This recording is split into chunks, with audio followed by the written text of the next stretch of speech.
We don't need idols. God already made those things. They're called people.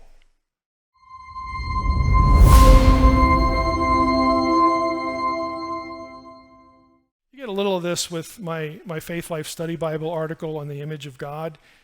You should all have the Faith Life Study Bible. It's a 1 or 2 page thing. But I actually want to refer to this. This is a book called Cult Image and Divine Representation in the Ancient Near East. And I want to just read, or have you can read it yourself, but I'll read a part of it. A little bit from a chapter on ancient Egypt, and then a little bit on a chapter on Mesopotamia. Again, just so that you know, I'm not grasping for straws here. Mike's not making it up. This is standard, this is the way pagan cultures, ancient Near Eastern cultures thought about idols. In general, statues in ancient Egypt were places where a non-physical entity, a deity, or maybe the royal Ka spirit, or the Ka spirits of the dead. We're not going to do Egyptian anthropology here. Basically, immaterial parts of humans could manifest in this world. Statues provided physical bodies for these beings and allowed them to be the recipients of ritual actions. In order for a statue to function this way, it had to undergo the opening of the mouth ritual, which vitalized it, made it alive, and enabled it to house the being it represented. So you probably heard me if you listen on podcasts, I'll talk about idols. Idols and gods were inseparable things. Okay, you can't get away scripturally with just saying like Psalm 82 refers to idols when it talks about multiple Elohim. No, you can't do that. It shows you misunderstand idolatry. Because what they believed was the idol was an object that they made so that the entity that was real would reside in it or attach itself to it. Because then it could receive sacrifice, you could barter with it, you could worship it, it would protect you. I mean, this was their religion. You had to localize the spirit, localize the deity. This is the logic of idolatry. Now down here, another author about Mesopotamia, he actually draws an analogy to an element of Christianity, at least in some sectors. How did the Mesopotamians regard the relationship between the cult image and the deity? The answer is not simple and probably differed, as I warned at the beginning, on both diachronic and synchronic axes, through time and within periods. That is, it changed again through time and in different regions. Contemporary scholars are not of one mind about the relationship between deity and image. And then he quotes another source. And then this last quote here, Friedman sees the role of the cult statue as only to remind the worshiper of the deity's presence, much as does an icon in the Christian church.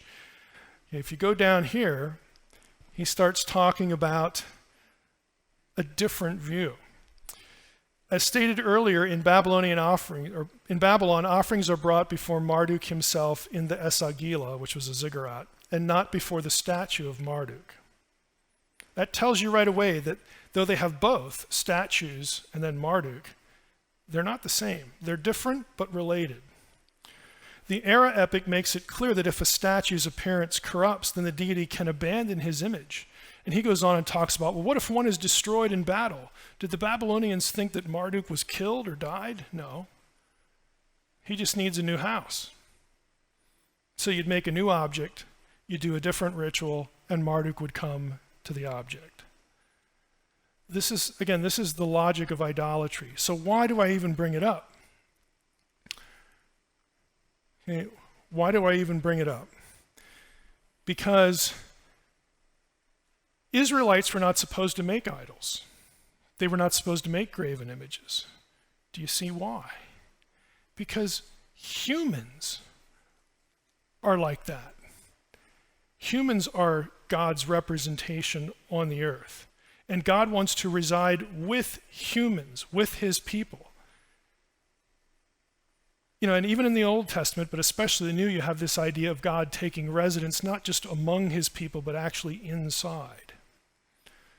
Okay, there was this link between a human being and the presence of God in biblical thought.